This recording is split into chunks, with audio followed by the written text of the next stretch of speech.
വെടിച്ചേട്ടോ, ഞാൻ 11 വെടിക്കല്ലേ ഓർഡർ ചെയ്തത്. 10 പൊട്ടിയുള്ളൂ. 11 പൊട്ടി, ഒരെണ്ണം ഇരട്ടയായിരുന്നു. ഈശ്വര, വെടിയിലും ട്വിൻസോ? ഒന്ന് മാറണേ, ഒരു വഴിപാടുണ്ടേ. എന്താ ഇടിച്ചേറി വരുന്നത്? ബാക്കിയുള്ള സിനിമ നിൽക്കാ. സ്വാമി ശരണം ക്ഷമിക്കണം, കടയിൽ കയറാൻ നേരമായി, അതുകൊണ്ടാ. എന്ത് വഴിപാടാ? അച്ഛന്റെ വായിന്ന് മേലെ തെറിയേക്കരുത്. അതിന് പറ്റിയ ഐറ്റംസ് ഏതാ? ശത്രുസംഹാര രക്തപുഷ്പാഞ്ജലിയായിക്കോട്ടെ. ഓ ആയിക്കോട്ടെ. എന്താ പേര്? രമേശൻ.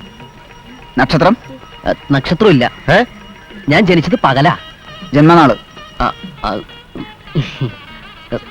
നിങ്ങൾക്കൊക്കെ ഒന്ന് പ്രദക്ഷിണം വെച്ചിട്ട് വന്നൂടെ? ലേഡീസ് കേൾക്കാൻ മക്കള. നക്ഷത്രം മസ്റ്റാണോ? നാളില്ല, പിന്നെ എങ്ങനെയാ? രമേശൻ മൂലം?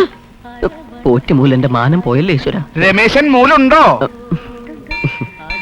ദക്ഷിണ, ഇനി വരുമ്പോഴെങ്കിലും നാളെ വിളിച്ച് നാറ്റിക്കരുത്. എനിക്ക് ചേട്ടന്റെ നാളാ.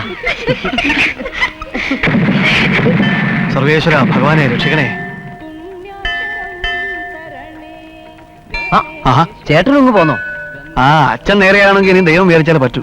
ഞാൻ നാഞ്ഞു വിളിക്കാൻ പോവാ. ശരിക്കും പിടിച്ചോ, ഇപ്പൊ ആളാത്തണ്ടോ? നാരായണ നാരായണ.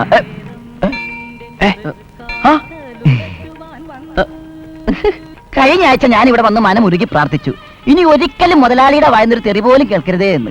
ദൈവം കനിഞ്ഞ് ഒരാഴ്ചയായിട്ട് ഒരൊറ്റ തെറി പോലും കേട്ടിട്ടില്ല. അതിനു വേണ്ടിയാണ് ഈ ശയന പ്രദക്ഷിണം. വഴിപടക്കല്ലേ, മാറ് മാറ് മാറ് മാറ് മാറ്. നാരായണ നാരായണ.